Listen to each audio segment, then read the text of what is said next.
Hello, everyone. I want to welcome our guests and everyone connecting.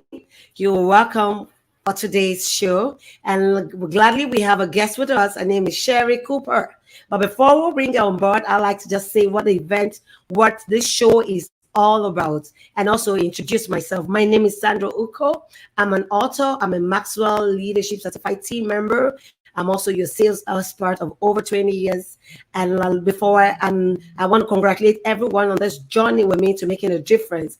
I'm so excited to having you on this journey. We can become that change agent we are called to be. And on this show, Making a Difference with Sandra Uko, we train, we teach, we mentor, and we coach people on how they can become better versions of themselves in the area of their finances, their business, their career, leadership skills, and relationship. Just to mention a few. We also learn from other people's stories and life experience. Like we're going to be learning from Sherry this evening. We learn from people's experience so that we can leverage on their experience and expertise to become better versions of ourselves and also to get to our destination much faster. I mean, those who have gone ahead of us will learn from them, will glean from them, so that we do not need to reinvent the wheel or fall into the same pitfalls that they fell into whilst doing their business or whilst becoming a better versions of themselves. And this evening, I'll be bringing up our guest. And before I do that, I would like to read a short bio about the things she's done and how she's making a difference in our world. Sherry Cooper is an accomplished IT professional and business coach with over 20 years plus of experience in global ERP systems implementations, big four management consulting, leadership, and entrepreneurship. Sherry is a certified life coach and a certified speaker, trainer, and coach with the Maxwell Leadership Team. As a child, Sherry becoming a successful, dreamt of becoming a successful business woman. After earning accounting and executive MBA degree, Sherry went on to develop an impressive resume that consists of international assignments in the UK, Japan, South Africa, and Mexico. Leadership, project management, consulting, training, and executive coaching roles. But something was missing. The world became overwhelming, filled with negativity, and the male-dominated profession of IT consulting was a battlefield. So in 2016, she took a severance package plus the knowledge gained from corporate and started a site also coaching women in leadership. On February 22, 2020, she hosted one of the most amazing live events of our side also career. And then the pandemic hits. She was fallen from our consulting gig and found herself with a lot of time on her hands and a clunky website that she hated. As a personal growth junkie and huge fan of the book Think and Grow Rich, she followed her intuition and built an online business doing what she loves, equipping women with the tools needed: websites, courses, coaching programs, business strategies, just to mention a few, to design successful online empires that thrive, enrich economic growth, and create long-term wealth. Sherry is known for her passion for spirituality and personal development, ability to infuse a spark of positivity in every situation, enthusiasm for empowering women to become all entrepreneurs, small business savvy, balanced, and courageous. Finally, you, everyone who knows Sherry will tell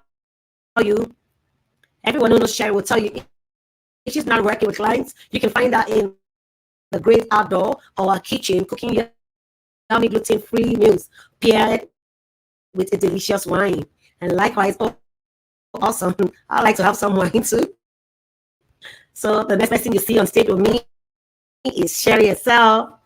Wow, so glad to have you this evening, ma. Thank you for honoring the invitation. Awesome to have you this evening, ma'am. Thank you. I'm excited to be here. So then, you're welcome. And we'd like to know where you're making a difference because I read your bio, but there might just be something, one or two things you're doing right away that I do not know, and the audience would love to know how you're making a difference in your world. My primary way of making a difference is influence and change amongst women and teaching them how to get online.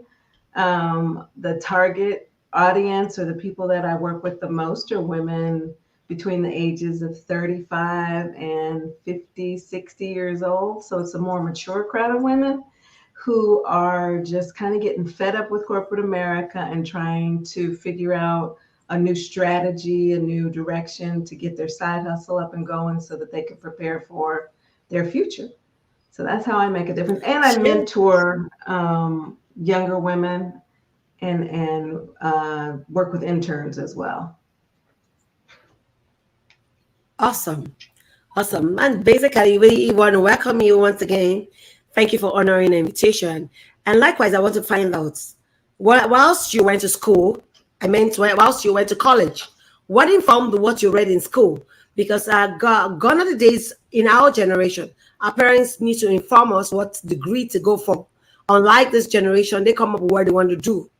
So, what informed what you studied in school, in college? Are you still practicing what you did in school?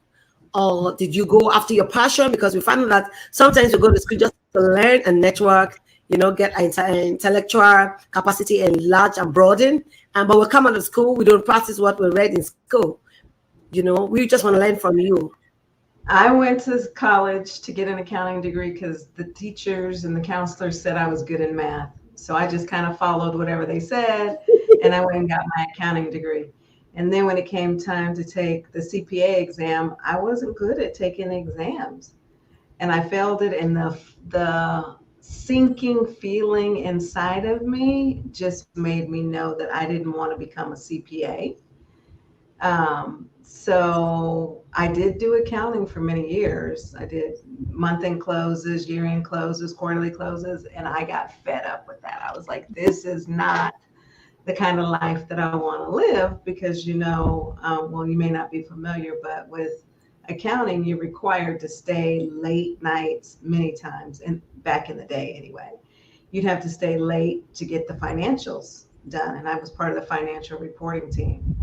So eventually I was like, I got to do something different. So I went and got my executive MBA, and that helped me to transition into doing system implementations, a business analyst and project management work in the IT world. But I was able to use my accounting background for that because I was doing financial system implementations. So that Awesome. was a long way to tell you that currently, no, I don't really use my degrees now. Management, I mean, for my executive MBA, I use that every day, right? Because I'm doing relationship building, business process thoughts and designs, strategy sessions, and learning just how to maneuver life. And that's what the executive MBA taught me, how to maneuver the business world. So Awesome. Awesome. Basically, I was also an IT person. I did IT sales. So I have an idea of what the ARP is, and you would need accounting because one of the reasons where I worked, we had what you call the reconciliation system to mhm. reconcile the accounting books. And we know that accountants stay back in the office while all the operation officers have gone home. They have to reconcile the books before they close. So we know there's a Yep. lot of work. So I could feel you. I could feel you. That's not a job you want to do. If you're not called out for it, you can't stay too long in it. You'll get overwhelmed. I had a Um, little bit too much personality to be sitting behind a desk counting numbers, really. I was yeah. too outgoing. Well, not too outgoing, but I just